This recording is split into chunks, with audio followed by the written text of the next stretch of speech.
Breast feeding ಅಥವಾ ಸ್ತನ್ಯಪಾನ ಮಾಡೋದ್ರಿಂದ breast cancers ಬರುವಂಥ ರಿಸ್ಕನ್ನು ನಾವು ಕಮ್ಮಿ ಮಾಡ್ಬೋದು. ಯಾಕೆಂದರೆ ಈ ಬ್ರೆಸ್ಟ್ ಫೀಡಿಂಗ್ ಮಾಡೋದ್ರಿಂದ ಈ ಎಸ್ಟ್ರೋಜನ್ ಹಾರ್ಮೋನ್ಗೆ ಎಕ್ಸ್ಪೋಜರ್ ಆಗೋದು ತುಂಬ ಕಮ್ಮಿ ಆಗುತ್ತೆ. ಈ ಎಸ್ಟ್ರೋಜನ್ ಹಾರ್ಮೋನ್ ಏನು ಮಾಡುತ್ತೆ, ಯೂಶಲಿ ಬ್ರೆಸ್ಟ್ ಸೆಲ್ಸಲ್ಲಿ ಕ್ಯಾನ್ಸರ್ ಸೆಲ್ಸನ್ನು ಗ್ರೋತ್ ಜಾಸ್ತಿ ಮಾಡುತ್ತೆ. ಹಾಗಾಗಿ ಬ್ರೆಸ್ಟ್ ಫೀಡಿಂಗ್ ಮಾಡೋದ್ರಿಂದ ಇದು ಸಪ್ರೆಸ್ ಆಗಿ ಬ್ರೆಸ್ಟ್ ಕ್ಯಾನ್ಸರ್ ಬರುವಂಥ ಚಾನ್ಸಸ್ ತುಂಬ ಕಮ್ಮಿ ಆಗುತ್ತೆ. ಎಸ್ಪೆಷಲಿ ತುಂಬ ಚಿಕ್ಕ ವಯಸ್ಸಿನಲ್ಲಿಯೇ ಈಗ ಮಕ್ಕಳಾಗಿ ಬ್ರೆಸ್ಟ್ ಫೀಡಿಂಗ್ ಮಾಡೋದ್ರಿಂದ ಏನಾಗುತ್ತೆ, ರಿಸ್ಕ್ ಆಫ್ ಬ್ರೆಸ್ಟ್ ಕ್ಯಾನ್ಸರ್ ತುಂಬ ಕಮ್ಮಿ ಆಗುತ್ತೆ. ಅದು ಇನ್ನೂ ಒಂದು ಸ್ಟಡಿಗಳ ಪ್ರಕಾರ ಏನಾಗುತ್ತೆ, ತುಂಬಾ ಲಾಂಗರ್ ಡ್ಯೂರೇಷನ್ ಯಾರು ಬ್ರೆಸ್ಟ್ ಫೀಡ್ ಮಾಡ್ತಾರೆ ಅವರಲ್ಲಿ ಕೂಡ ಬ್ರೆಸ್ಟ್ ಕ್ಯಾನ್ಸರ್ ಬರುವಂತ ಚಾನ್ಸಸ್ ತುಂಬಾ ಕಮ್ಮಿ ಆಗುತ್ತೆ. ಇನ್ನೊಂದು ಮುಖ್ಯವಾದ ವಿಷಯ ಅಂತಂದ್ರೆ, ಈ ಬ್ರೆಸ್ಟ್ ಟಿಶ್ಯೂ ಏನಿರುತ್ತೆ ಅದರಲ್ಲಿ ಡೆಡ್ ಸೆಲ್ಸ್ ಇರುತ್ತೆ. ಈ ಬ್ರೆಸ್ಟ್ ಫೀಡಿಂಗ್ ಮಾಡೋದ್ರಿಂದ ಈ ಡೆಡ್ ಸೆಲ್ಸ್ ರೀಪ್ಲೇಸ್ ಆಗಿ ಒಳ್ಳೆಯ ಸೆಲ್ಸ್ ಬರೋದು ಕೂಡ ಜಾಸ್ತಿ ಆಗುತ್ತೆ. ಹಾಗಾಗಿ ಅಲ್ಲಿ ಕೂಡ ಈ ಕ್ಯಾನ್ಸರ್ ಸೆಲ್ಸ್ ಗ್ರೋತ್ ನ ಅದು ಪ್ರಿವೆಂಟ್ ಮಾಡುತ್ತೆ. ಲಂಗ್ ಕ್ಯಾನ್ಸರ್ಸ್ಗೆ ಸಾಕಷ್ಟು ರಿಸ್ಕ್ ಫ್ಯಾಕ್ಟರ್ಗಳಿದೆ, ಎಸ್ಪೆಷಲಿ ತುಂಬಾ ಟೊಬ್ಯಾಕೋ ಸ್ಮೋಕಿಂಗ್. ಯಾಕಂದ್ರೆ ಸ್ಮೋಕಿಂಗ್ ಇಂದ ತುಂಬಾ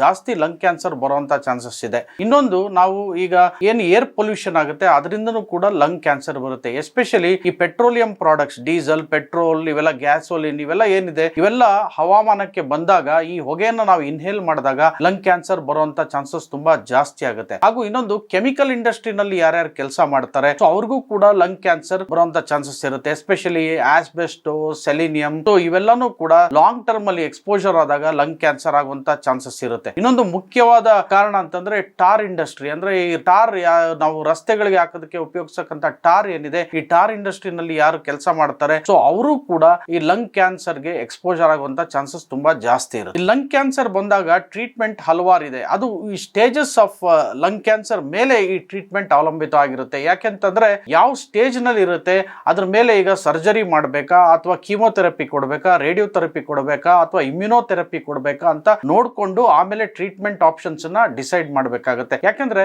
ಲಂಗ್ ಕ್ಯಾನ್ಸರ್ ತುಂಬಾ ಅರ್ಲಿ ಸ್ಟೇಜ್ ಅಲ್ಲಿ ಇದ್ದಾಗ ನಾವು ಈ ಕೀಮೋಥೆರಪಿ ಕೊಟ್ಟು ಅಥವಾ ರೇಡಿಯೋಥೆರಪಿ ಕೊಟ್ಟು ಪೂರ್ಣವಾಗಿ, ಎಸ್ಪೆಷಲಿ ಕೆಲವೊಂದು ಲಂಗ್ ಕ್ಯಾನ್ಸರ್ ನ ಗುಣ ಮಾಡಬಹುದಾಗಿದೆ. ಎಸ್ಪೆಷಲಿ ನಾನ್ ಸ್ಮಾಲ್ ಸೆಲ್ ಕಾರ್ಸಿನೋಮಾ ಅಂತ ಬರುತ್ತೆ. ಇದು ಅರ್ಲಿ ಸ್ಟೇಜ್ ಅಲ್ಲಿ ಡಿಟೆಕ್ಟ್ ಮಾಡಿದಾಗ ನಾವು ಲಂಗ್ ಕ್ಯಾನ್ಸರ್ ಅನ್ನ ಕ್ಯೂರ್ ಮಾಡಬಹುದಾಗಿದೆ. ಕಂಪ್ಲೀಟ್ಲಿ ಅಂದ್ರೆ 100% ಕ್ಯೂರ್ ಮಾಡಬಹುದಾಗಿದೆ. ಇನ್ನು ಮೆಜಾರಿಟಿ ಆಫ್ ಲಂಗ್ ಕ್ಯಾನ್ಸರ್ ಅನ್ನ ನಾವು ಕ್ಯೂರ್ ಮಾಡೋದಕ್ಕಾಗಲ್ಲ, ಆದ್ರೆ ಅದರ ಡಿಸೀಸ್ ಪ್ರೋಗ್ರೆಷನ್ ನ ನಾವು ಡಿಫರೆಂಟ್ ಸ್ಟೇಜಸ್ ಅಲ್ಲಿ ಇದ್ದಾಗ ಟ್ರೀಟ್ಮೆಂಟ್ ಕೊಟ್ಟು ಅದನ್ನ ನಾವು ಕಂಟ್ರೋಲ್ ಅಲ್ಲಿ ಇಡಬಹುದು. ಈಗ ಹಲವಾರು ಕ್ಯಾನ್ಸರ್ಗಳು ಈ ಜೆನೆಟಿಕ್ಸ್ ಇಂದ ಬರುತ್ತೆ. ಅಂದ್ರೆ ಹೆರಿಡಿಟ್ರಿ, ಈಗ ತಂದೆ ತಾಯಿ ಅಥವಾ ತಾತ ಅಜ್ಜಿ ಇವರೆಲ್ಲ ಇದ್ರೆ ಅವ್ರಿಗೆ ಕ್ಯಾನ್ಸರ್ ಇದ್ದಾಗ ಮಕ್ಕಳಿಗೆ ಬರುವಂತ ಚಾನ್ಸಸ್ ಇರುತ್ತೆ. ಈ ತರ ಬರುವಂತ ಚಾನ್ಸಸ್ ಇರೋದು 10%. ಅದರಲ್ಲಿ ಬ್ರೆಸ್ಟ್ ಕ್ಯಾನ್ಸರ್ ತುಂಬಾ ಕಾಮನ್ ಆಗಿ ಹೆರಿಡಿಟ್ರಿ ಬರ್ತಕ್ಕಂಥದ್ದು. ಅದೇ ರೀತಿಯಾಗಿ ನಾವು ಈ ಕರಳಿನ ಕ್ಯಾನ್ಸರ್ ಕೂಡ ಹೆರಿಡಿಟ್ರಿ ಆಗಿ ಬರ್ಬೋದು. ಹೊಟ್ಟೆಯ ಕ್ಯಾನ್ಸರ್ಗಳು ಕೂಡ ಹೆರಿಡಿಟ್ರಿ ಆಗಿ ಬರುವಂತ ಚಾನ್ಸಸ್ ಇದೆ.